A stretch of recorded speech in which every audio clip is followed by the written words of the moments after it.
Hello everyone, good morning. एक बार फिर से आप सभी का क्रेजी जी के ट्रिक के डेली करंट अफेयर की सीरीज में स्वागत है। आज के सेशन में हम डिस्कस कर लेते हैं हमारी सीरीज को आगे बढ़ाते हुए 2 अगस्त के सभी करंट अफेयर को। एक एक फैक्ट, एक एक क्वेश्चन, एक एक इन्फॉर्मेशन जो यहाँ पर मैं आपको बताऊं। आराम से नोट कीजिए, आराम से सुनिएगा, एग्जाम के पॉइंट ऑफ व्यू से बहुत ही इंपॉर्टेंट है। पीडीएफ क्रेजी जी के ट्रिक के एप्लीकेशन पर जाकर आप ले लीजिए, फ्री ऑफ कॉस्ट है आपके लिए। एंड तक सेशन को देखिएगा, बहुत ही मजा आएगा, बहुत ही इंटरेस्टिंग सेशन है। चलते हैं आज का पहला इंपॉर्टेंट क्वेश्चन पर। थार रेगिस्तान में मिला पहला हड़प्पा स्थल राजस्थान के किस जिले में स्थित है? राजस्थान में रिसेंटली एक हड़प्पा सिविलाइजेशन का एक प्लेस मिला है जिसे सिंधु घाटी सभ्यता कहा जाता है। इस बार ये जो प्लेस मिला है ना, थार के रेगिस्तान में मिला है, थार डेजर्ट में। भारत और पाकिस्तान की जो बाउंड्री है वहां पर थार रेगिस्तान में ये प्लेस खोजा गया। ये हमको देखने को मिलेगा राजस्थान के जैसलमेर जिले में। वैसे इसके पहले भी काफी सारे हड़प्पा स्थल पूरे इंडिया में खोजे गए हैं। राजस्थान में भी कालीबंगा नाम का प्लेस पहले खोजा जा चुका है, हड़प्पा कालीन प्लेस है।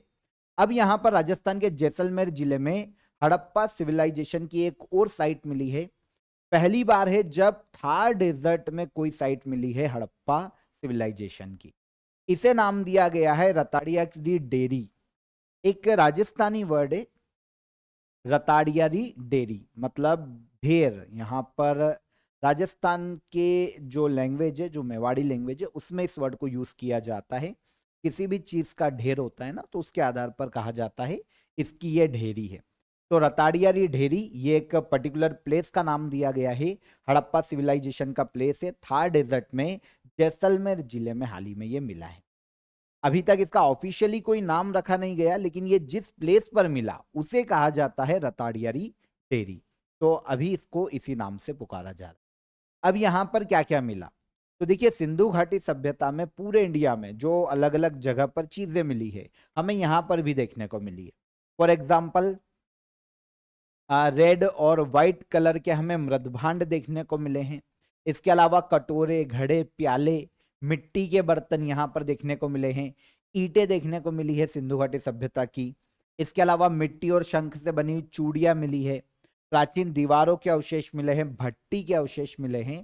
तो ये सारी चीजें मिली है सिंधु घाटी सभ्यता के जो थार डेजर्ट का प्लेस अभी खोजा गया वहां पर। देखिए, अगर हम हड़प्पा सिविलाइजेशन या सिंधु घाटी सभ्यता की बात करते हैं और इतिहास में जाते हैं, तो पूरे वर्ल्ड में सबसे पुरानी, सबसे प्राचीन नगरीकृत सभ्यता मानी जाती है सिंधु घाटी सभ्यता। वैसे सिंधु घाटी सभ्यता के पैरेलल काफी सारी अदर ऐसी सिविलाइजेशन है जो डेवलप हुई है। इजिप्टियन सिविलाइजेशन डेवलप हुई थी मिस्र में, है ना। तो ऐसी काफी सारी सभ्यताएं अलग अलग जगह पर थी, लेकिन नगरी सभ्यता पूरी तरीके से जो नगर में निवास कर रहे थे, वो पहली नगरीकृत सभ्यता है सिंधु घाटी सभ्यता। क्योंकि सिंधु नदी के किनारे ये देखने को मिली है, इंडस कहा जाता है सिंधु नदी को। सिंधु नदी के किनारे ये मिली है, इसलिए इसे इंडस सिविलाइजेशन के नाम से जाना जाता है। काफी सारी साइट से 2500 ईस्वी पूर्व से लेकर ऑलमोस्ट 1700 ईस्वी पूर्व तक के सिंधु घाटी सभ्यता के साक्ष्य मिले हैं। पूरी बस्तियां खोजी गई है। अगर इंडिया में हम सबसे पहला सिंधु घाटी सभ्यता की साइट देखते हैं, तो हड़प्पा को खोजा गया था रावी नदी के किनारे 1921 में। ओके, दयाराम साहनी ने 1921 में हड़प्पा की खोज की थी, और फिर उसके बाद 1 साल बाद मोहनजोदड़ो की खोज की गई थी। तो हड़प्पा जो प्लेस है सिंधु घाटी सभ्यता का, रावी नदी के किनारे खोजा गया था दयाराम साहनी के द्वारा।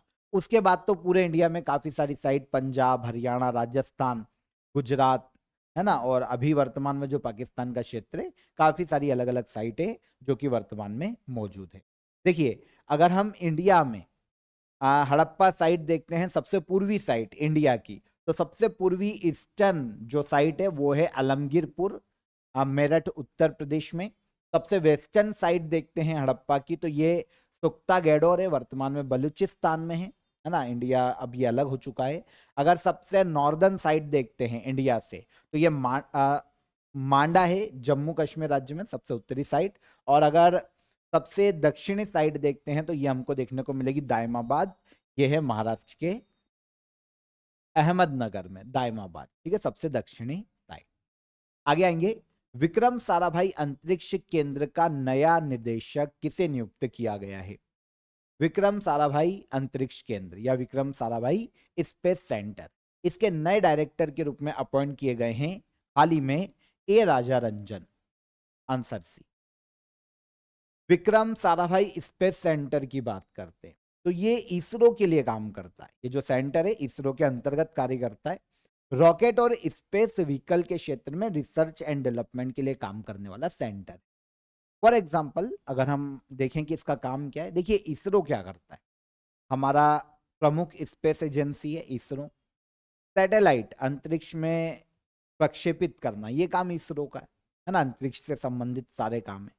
अब आपको पता है अगर सैटेलाइट को अंतरिक्ष में स्थापित करना है तो उसके लिए चाहिए होगा लॉन्चर, रॉकेट, कोई ट्रक, व्हीकल आप इसको बोल लो। सैटेलाइट बना ली इसरो ने, अब उसको लॉन्च करने के लिए, उसको अंतरिक्ष में स्थापित करने के लिए व्हीकल की जरूरत पड़ेगी। पीएसएलवी, जीएसएलवी जैसे जो रॉकेट है उनकी जरूरत पड़ेगी, अदर लॉन्च व्हीकल की जरूरत पड़ेगी। तो इनको डेवलप करने का काम किसका होता है? ये विक्रम साराभाई स्पेस सेंटर के द्वारा किया जाता है। तो ऑल ओवर स्पेस सेक्टर या स्पेस व्हीकल के सेक्टर में रिसर्च एंड डेवलपमेंट का काम होता है विक्रम साराभाई स्पेस सेंटर का। इसरो के अंतर्गत यह कार्य करता है और इसकी स्थापना की गई थी 21 नवंबर 1960। इसके अभी तक डायरेक्टर के पद पर थे एस उन्नी कृष्णन नायर। इनको रिप्लेस किया है ए राजा रंजन ने। 1 अगस्त को इन्होंने अपना पद ज्वाइन किया क्योंकि 31 जुलाई को एस उन्नी कृष्णन नायर रिटायर हुए हैं। तो अब 1 अगस्त को ज्वाइन किया है ए राजा रंजन। ठीक है, तो इंपॉर्टेंट है, याद रखना, ये पूछा जा सकता है। ए राजा रंजन अभी तक सतीश धवन स्पेस सेंटर के डायरेक्टर के रूप में काम कर रहे थे। अब ये विक्रम साराभाई स्पेस सेंटर के डायरेक्टर।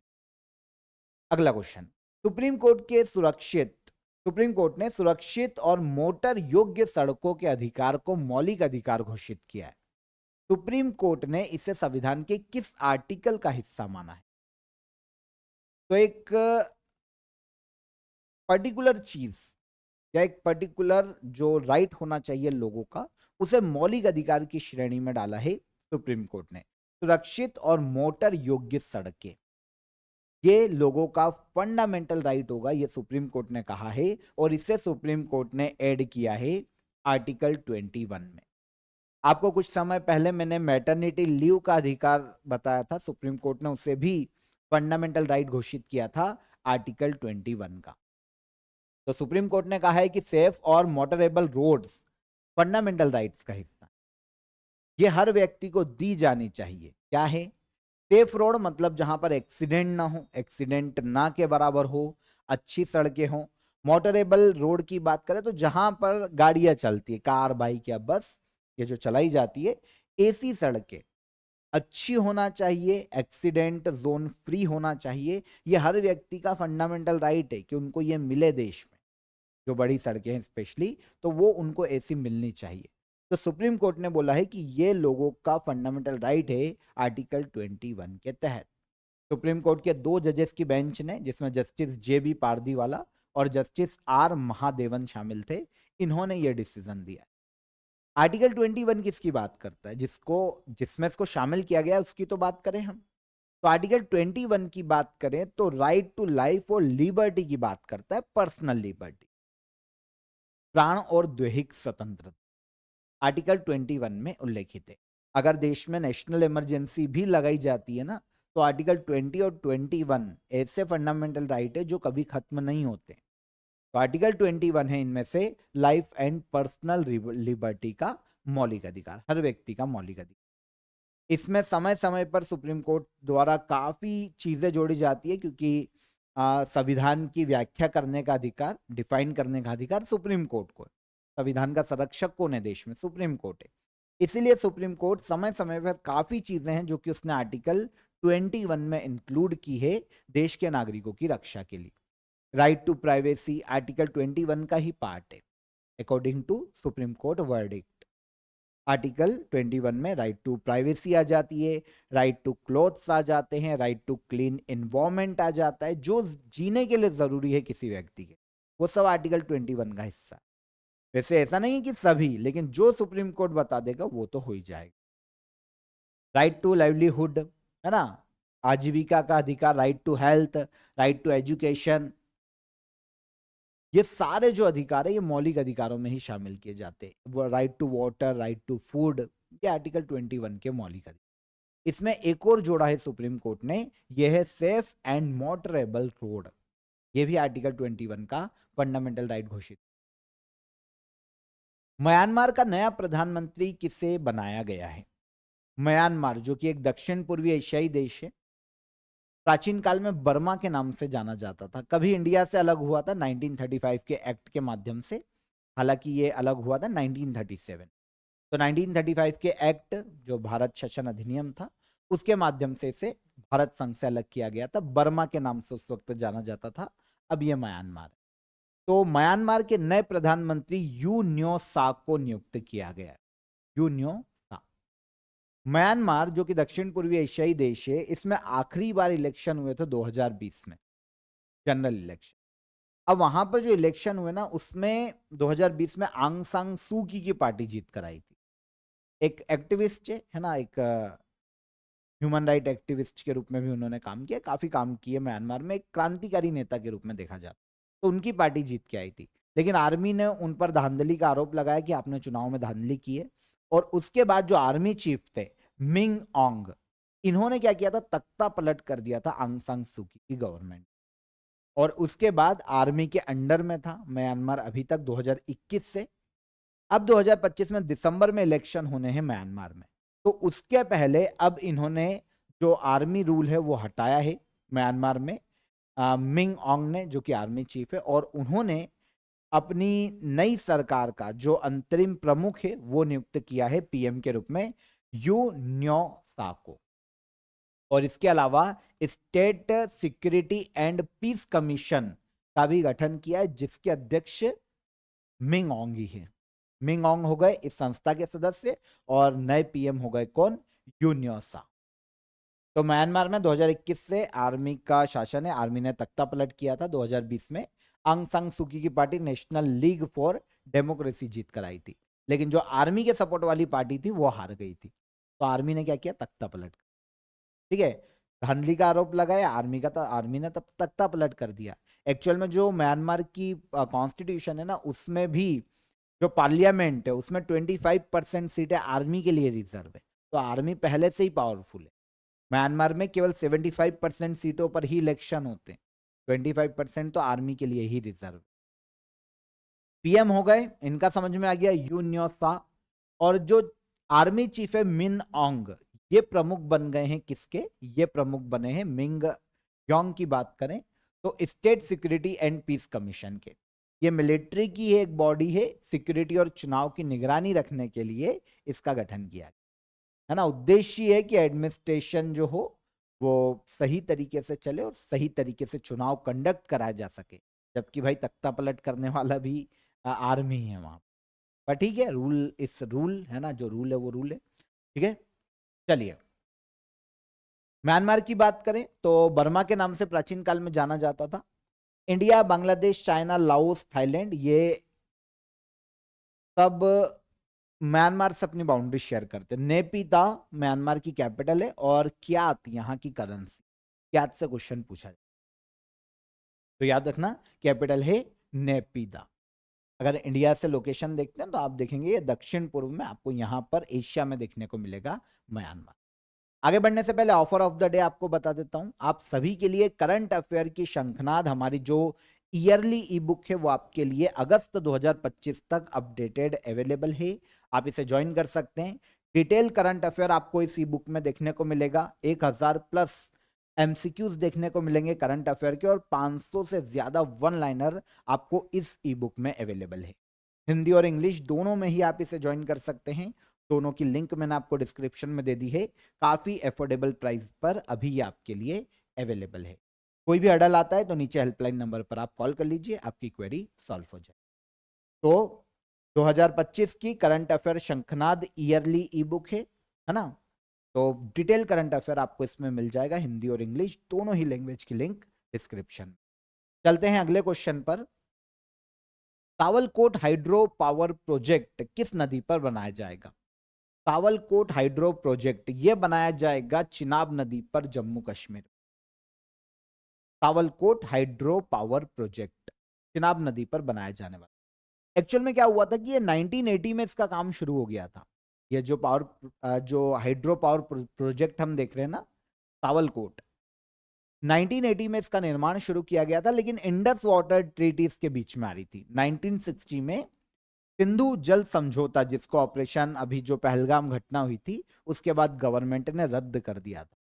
तो 1960 में ट्रीटी, मतलब इंडस वाटर ट्रीटी में अधिकतर पानी जो इंडस और उसकी सहायक नदियों का पाकिस्तान जा रहा था, और हम इंडिया में उस पर डैम नहीं बना पा रहे थे। 1980 में प्रयास हुआ था सावलकोट हाइड्रो प्रोजेक्ट के रूप में, लेकिन ये उस वक्त बंद कर दिया गया। अब इंडियन गवर्नमेंट ने 40 साल बाद इसके लिए इंटरनेशनल टेंडर जारी किया। जो बना सकता है आओ टेंडर भरो और ले जाओ, बना के दो। ठीक है, तो रामबन डिस्ट्रिक्ट जम्मू कश्मीर में ये लोकेटेड है, चिनाब रिवर पर। 1856 मेगावाट इसकी इलेक्ट्रिसिटी कैपेसिटी होने वाली, सॉरी 1856 मेगावाट। ठीक है, एस्टिमेटेड कॉस्ट आएगी ऑलमोस्ट 210 करोड़ की। 210 करोड़ में ये बनकर तैयार हो जाएगा। 1856 मेगावाट विद्युत उत्पादन क्षमता, सावलकोट हाइड्रो प्रोजेक्ट चिनाब नदी पर जम्मू कश्मीर में बनाया जा रहा है। इंडस वाटर ट्रीटी जो कि 1960 में हुई थी, 2025 में सस्पेंड हो गई है, इंडिया ने इसे सस्पेंड किया है। वर्ल्ड बैंक के तत्वाधान में या वर्ल्ड बैंक की मध्यस्थता में ये ट्रीटी हुई थी इंडिया और पाकिस्तान के बीच में। 6 रिवर में से 3 नदियों का पानी ऑलमोस्ट अधिकतम पाकिस्तान को दिया गया, पश्चिमी नदियों का और पूर्वी नदियों का रखा इंडिया ने। इसमें बड़ी बड़ी जो नदियां है, जिसमें इंडस नदी आ जाती है ना, झेलम आ जाती है, चिनाब आ जाती है, इन नदियों का पानी चला गया पाकिस्तान। अधिकतर पानी मतलब इसका यूज पाकिस्तान करता है। रावी, सतलज और ब्यास, ये जो पूर्वी नदियां इनके पानी का यूज करता है इंडिया। तो ये एक ट्रीटी इस तरीके से बनी थी। जो पाकिस्तान के अंडर में है, इंडस, झेलम और चिनाब, ये पश्चिमी नदियां कहलाती है। 80% इसके पानी का यूज पाकिस्तान करता है, और पूर्वी नदियों के 80% पानी का यूज, मतलब हाइड्रो पावर प्रोजेक्ट सिंचाई के लिए, ये इंडिया करता है। तो ये ऐसी डील थी, लेकिन बड़ी बड़ी जो नदियां ना, वो तीनों का अधिकतर पानी पाकिस्तान के पास ही जाता है। इसीलिए 2025 में अब इस ट्रीटी को रद्द कर दिया गया, और अब डैम बनाने शुरू किए गए ताकि हम पानी का सही यूज कर पाए इंडिया में। भारतीय सेना का नया उप सेना प्रमुख किसे नियुक्त किया गया? तो इंडियन आर्मी का नया vice chief of army staff बनाया गया है लेफ्टिनेंट जनरल पुष्पेंद्र सिंह को। ये vice chief of army staff है ना, ये चीफ नहीं है, वाइस चीफ है, ध्यान रखना। कौन बने हैं? पुष्पेंद्र सिंह। इनके अलावा अगर हम current chief of army staff की बात करें तो ये जनरल उपेंद्र द्विवेदी। जैसे क्वेश्चन इनके बारे में ज्यादा पूछा जाता है, लेकिन अभी रिसेंटली जो नियुक्ति हुई है वो vice chief of army staff की हुई। ये बने हैं लेफ्टिनेंट जनरल पुष्पेंद्र सिंह, 48वें वाइस चीफ बने हैं। इनके अलावा एक और नियुक्ति की गई है vice chief of naval staff की। नेवी में यह दूसरा बड़ा पद है। देखो, आर्मी में current chief of army staff सबसे बड़ा हो गया है ना, जिसके कंट्रोल में आर्मी रहती है। और अगर हम vice chief of army staff की बात करें तो आर्मी को किन किन चीजों की जरूरत है, इन फ्यूचर किन किन हथियारों की जरूरत लगेगी, पूरा कंट्रोल संचालन देखना, वैसे संचालन देखना, संचालित करना, यह काम vice chief of army staff का होता है। लेकिन इनके ऊपर होते हैं जो पूरी आर्मी को कंट्रोल करते हैं, चीफ ऑफ आर्मी स्टाफ। ये हो गए। एक और vice chief of naval staff का भी अपॉइंटमेंट किया गया है। ये बने हैं vice admiral Sanjay Vatsayan, 47th vice chief of naval staff. अच्छा, chief of the naval staff की बात करें, जो सबसे बड़ा पद है, तो ये एडमिरल दिनेश कुमार त्रिपाठी। इनके कंट्रोल में नेवी रहेगी और इनके नीचे काम करेंगे vice chief of naval staff. India की सबमरीन, पनडुब्बियां, युद्धपोत कहाँ कहाँ पर अपॉइंट हैं अभी पूरे बंगाल की खाड़ी में है या फिर जो अरेबियन सी में है, ये सब इनके ध्यान रखना पड़ता है और सारे काम ये करते हैं। लेकिन कंट्रोल जो ऊपर सबसे बड़ी पोस्ट है वो चीफ ऑफ नेवल स्टाफ। तो vice chief of naval staff के रूप में किसे अपॉइंट किया गया? तो ये वाइस एडमिरल संजय वात्सायन को अपॉइंट। दूसरे संयुक्त राष्ट्र खाद्य प्रणाली शिखर सम्मेलन स्टॉक टेक का आयोजन कहाँ किया गया है? Second United Nation food system summit stocktake, इसका आयोजन किया गया इथोपिया के आदिस अबाबा नाम के शहर में। अच्छा है क्या, अगर हम समिट की बात कर ले, ध्यान से सुनना, second United Nation food system summit stocktake इसका नाम है। तो जो फूड चेन है टोटल, जो जिसको हम बोल सकते हैं ग्लोबल फूड सिस्टम, पूरे वर्ल्ड में जो एग्रीकल्चर फूड है उसको उगाने से लेकर डिस्ट्रीब्यूशन, है ना, खराब नहीं हो जाए, अंतिम व्यक्ति तक पहुंच सके, ये जो चेन है ना ग्लोबल फूड सिस्टम की, उसको बेहतर बनाना, और जो सस्टेनेबल डेवलपमेंट गोल्स है यूनाइटेड नेशन के, उनको 2030 तक अचीव करना, इन सभी मुद्दों पर चर्चा करने के लिए आयोजित की गई है एक समिट है ये, जिसका नाम है second United Nation food system summit stocktake. वैसे ये तीसरी समिट हो रही है, लेकिन इसको नाम सेकंड ही दिया गया है, पता है क्यों? पहली समिट में गोल्स डिसाइड किए गए कि क्या क्या हमारे गोल्स से हमको कैसे अचीव करना। सेकेंड और थर्ड जो समिट है उसमें चेक किया गया कि हमने जो फर्स्ट समिट में गोल डिसाइड किए थे हमने उसको कितना प्राप्त किया, देश कितनी मेहनत कर रहे हैं। अब जो दो समिट हुई है उन पर इस मुद्दे पर चर्चा की गई। तो ग्लोबल फूड सिस्टम समझ में आ गया, एक नेटवर्क है जिसमें सभी स्टेप आती है फूड को उगाने से लेकर तैयार करना और अंतिम व्यक्ति मतलब लोगों तक पहुंचाने। तो इस पूरी चीजों पर डिस्कशन करने के लिए production, packaging, processing, distribution, transportation, marketing, है ना, कंजम्पशन, इन सभी मुद्दों पर यहाँ पर चर्चा की। तो United Nation food system summit international summit है, 2 साल में आयोजित की जाती है। 3 समिट अभी तक ये हो चुकी है टोटल। पहली समिट हुई थी न्यूयॉर्क सिटी में, ये मेन समिट थी जिसमें गोल्स को डिसाइड किया गया, और उसके बाद जो आगे समिट आयोजित की गई वो ट्रैक करने के लिए कि हमने गोल्स को प्राप्त किया कि नहीं, इसलिए दूसरी और तीसरी समिट को स्टॉक टेक समिट कहा जाता है। तो इसीलिए स्टॉक टेक नाम से ये दूसरी समिट है, ऑल ओवर तीसरी समिट। समझ में आया? सेकेंड समिट आयोजित हुई थी इटली के रोम में।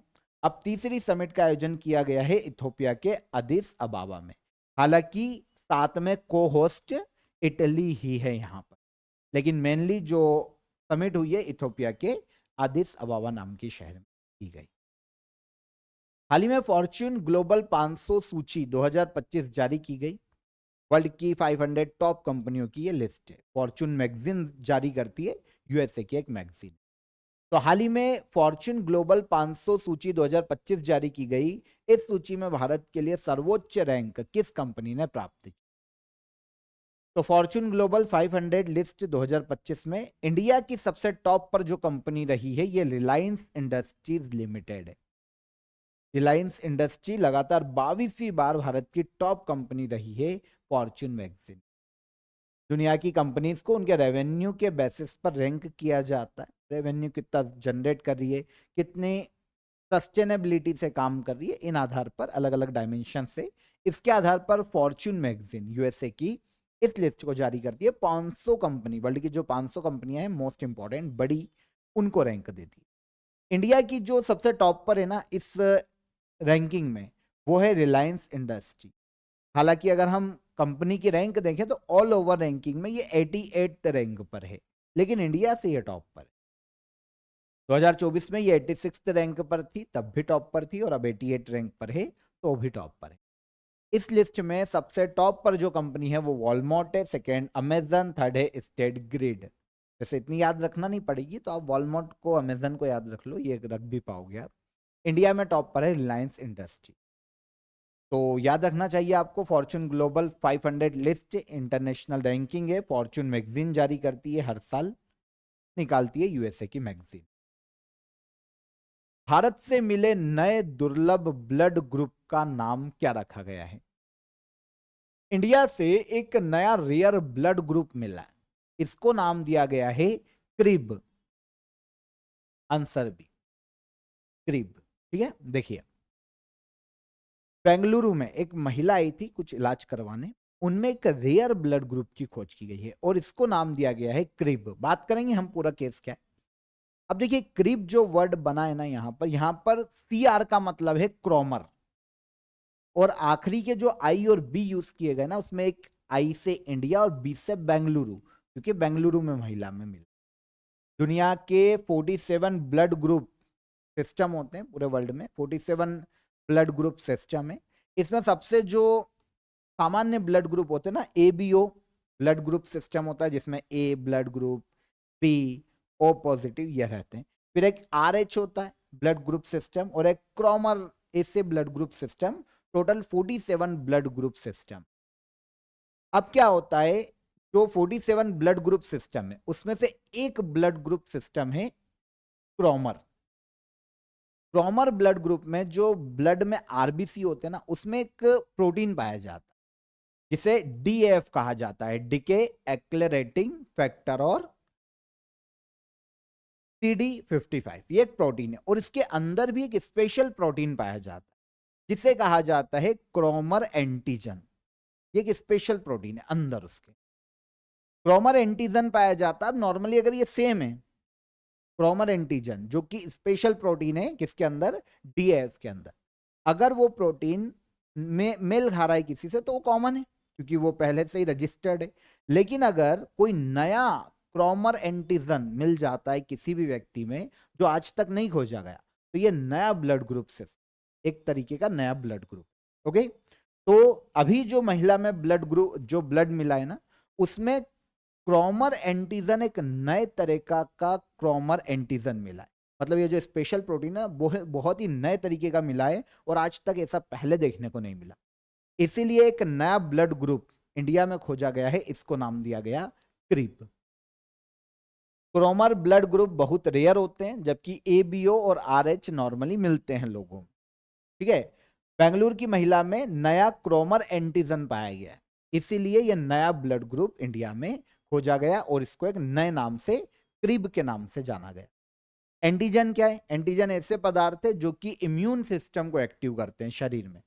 कुछ भी हो सकता है जो आपके शरीर में रोगों से लड़ रहा है, चाहे वो प्रोटीन, कार्बोहाइड्रेट, वायरस, बैक्टीरिया, कुछ भी हो सकता है, कोई केमिकल हो सकता है, ये एंटीजन होते हैं।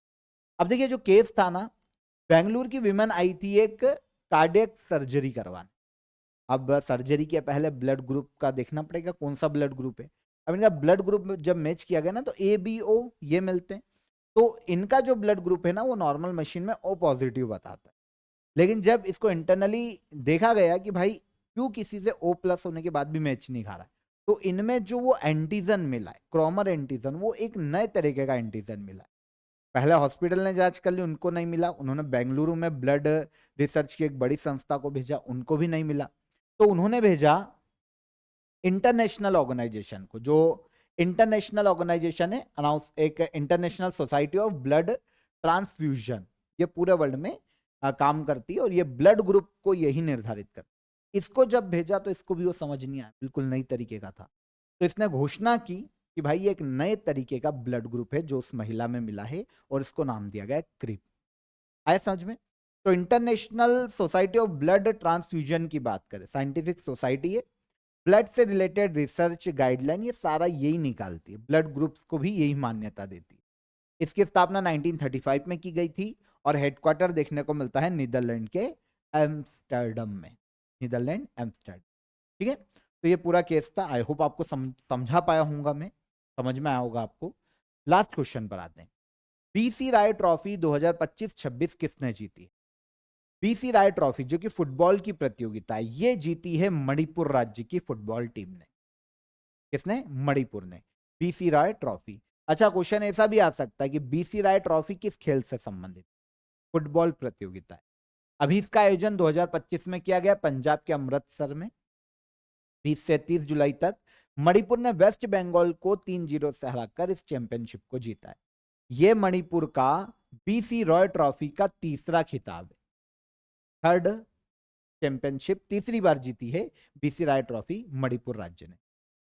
जूनियर नेशनल फुटबॉल चैंपियनशिप है, हर साल इसका आयोजन किया जाता है ऑल इंडिया फुटबॉल फेडरेशन के द्वारा। 1962 में इसकी शुरुआत की गई थी, 36 टीमें यहां पर पार्टिसिपेट करती।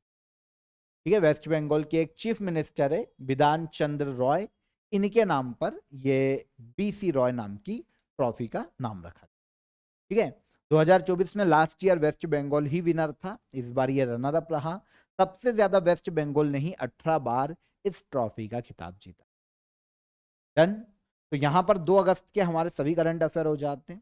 ठीक है, अब हम चलते हैं एग्जाम बूस्टर पर। ऑल इंडिया फुटबॉल फेडरेशन के बारे में आपको काफी बार बता चुका हूं। इंडिया में फुटबॉल को रेगुलेट करने वाली, गवर्न करने वाली बॉडी है। 1937 में स्थापना की गई थी। नई दिल्ली में इसका हेडक्वार्टर देखने को मिलता है और कल्याण चौबे इसके वर्तमान में प्रेसिडेंट के पद पर है। ठीक है, चलिए एग्जाम बूस्टर में आज हम मिलिट्री एक्सरसाइज की बात कर लेते हैं जो कि इंडिया और अदर कंट्रीज के मध्य में हुई। तो पहली वरुण मिलिट्री एक्सरसाइज है, एक नेवल एक्सरसाइज, इंडिया और फ्रांस के मध्य में आयोजित की जाती है। मार्च 2025 में हाल ही में अरब सागर में इसका आयोजन किया गया था इसी साल। एक है शक्ति, ये एक प्रकार की मिलिट्री एक्सरसाइज है।